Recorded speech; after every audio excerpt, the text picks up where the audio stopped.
Salut les bricoleurs, Monsieur ATC, encore une fois pour vous, pour une autre idée du logement, à travers le recyclage.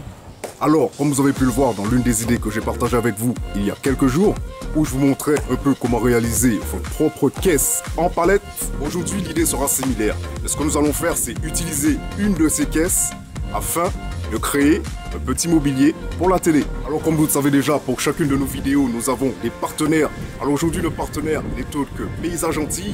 Alors si vous avez besoin de plus d'informations sur Paysage Antilles, je vous invite à aller dans la description de la vidéo et vous allez trouver un lien où vous pouvez directement aller sur leur site. Alors vous êtes une société, vous souhaitez communiquer sur notre réseau, n'hésitez pas à nous contacter via le formulaire directement sur atc-c.com et nous nous ferons un plaisir de collaborer avec vous. Alors comme certains d'entre vous le savent déjà, vous pouvez aussi télécharger les plans 3D des différents designs que nous partageons avec vous. Et bien sûr, si vous êtes nouveau sur notre communauté, je vous invite à vous inscrire directement via MyTC TV DIY pour ne rater aucune de nos prochaines vidéos.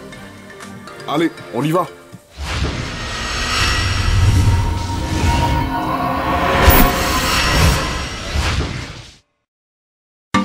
Alors ici, l'une des premières choses à faire sera de récolter les différents boîtes palettes. Comme vous pouvez voir, j'ai différentes lattes ici. Sur ces différentes lattes, je vais prendre des mesures qui me permettront ensuite de passer à ma scie à onglet pour faire les découpes. Alors il faut savoir qu'ici, les découpes que je fais en utilisant la scie à onglet me permettront de créer le cadre principal pour ce casier. Pour ce casier, on devra avoir différentes lattes, les lattes latérales, les lattes qui vont aussi aller en dessous et les lattes sur le côté.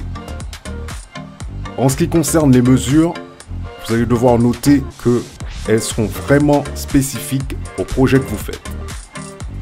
Et bien sûr, à l'espace que vous avez. Alors ici, la prochaine étape sera pour moi d'utiliser ce tasseau que je vais couper en deux en utilisant ma scie sur table. Et la découpe se fera bien sûr ici en diagonale. Et chaque morceau sera utilisé dans les coins. Comme vous pouvez bien sûr l'imaginer, il ne nous suffira pas d'avoir 2 tasseaux, mais 4, afin de pouvoir les placer dans chaque coin.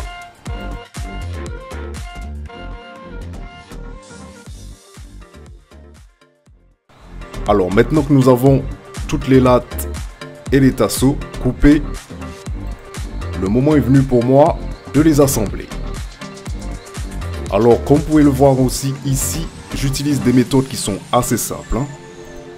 Avec de la colle pour bois bien sûr, ce qui vous permettra d'assurer un peu plus de robustesse à ce design. Avec aussi l'utilisation de mon pistolet et de mon compresseur pour insérer des clous.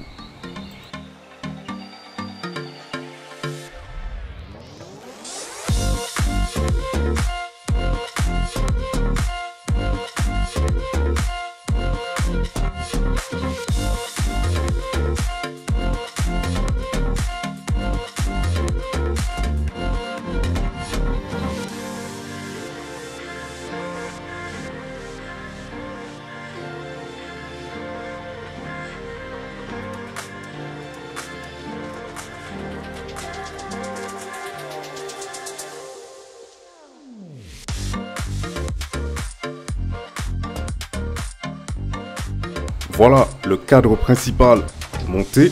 Maintenant, nous allons passer à l'arrière de ce casier et utiliser exactement les mêmes méthodes.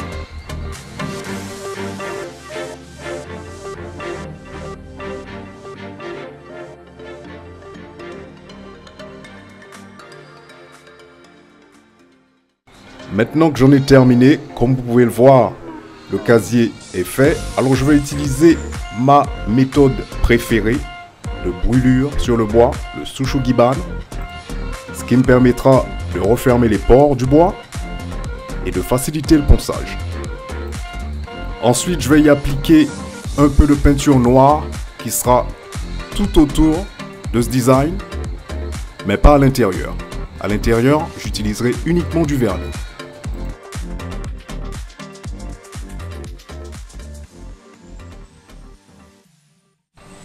Et maintenant que j'en ai terminé avec la peinture, je vais prendre les mesures à l'intérieur afin d'y ajouter une étagère. Alors comme vous pouvez l'imaginer, cette étagère sera à placer au centre du design. Et pour ce faire, je vais utiliser ici quelques lattes de bois, prendre des mesures et ensuite les découper avec ma scie à onglet. Je vais d'abord découper les 4 lattes qui me serviront d'étagère en elles-mêmes pour ensuite passer aux 2 supports sur lesquels elles vont être posées. Pour constituer l'étagère, je vais utiliser les mêmes méthodes que d'habitude, assez simple, avec de la colle à bois, des clous et ma compresseuse, comme vous pouvez le voir ici.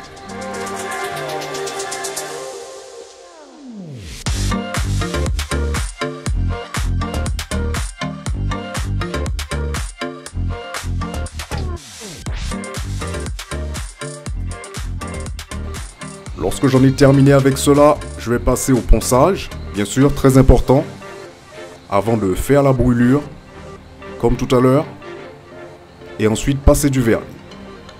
Et comme vous pouvez le voir, l'étagère en elle-même, elle est prête à être placée au milieu du casier.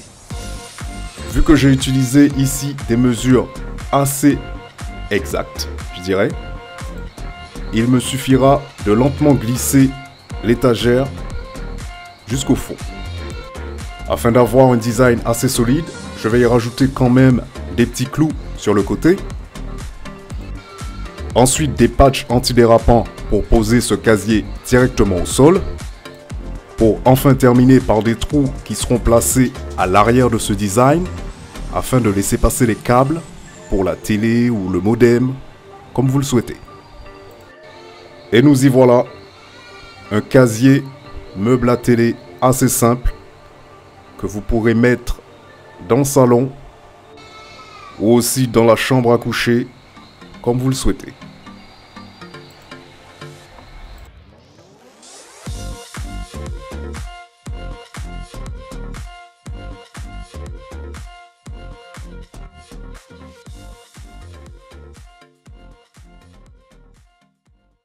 Voilà, c'était tout pour aujourd'hui. Comme d'habitude, j'espère que ce projet sera bénéfique aussi pour vous à la maison. Parce que, comme vous le savez déjà, le recyclage, c'est quelque chose d'assez important. Et notre communauté, à travers la plateforme MyITC App, vous permet de partager vos idées. Alors n'hésitez pas à venir nous rejoindre pour partager avec nous vos idées bricolage à la maison. Alors, comme je vous disais au début, si vous êtes nouveau sur notre chaîne, n'hésitez pas à vous abonner à MyITC TV DIY. Monsieur ATC, encore une fois, pour vous, pour une autre idée du logement, à travers le recyclage. Et je vous dis à la prochaine.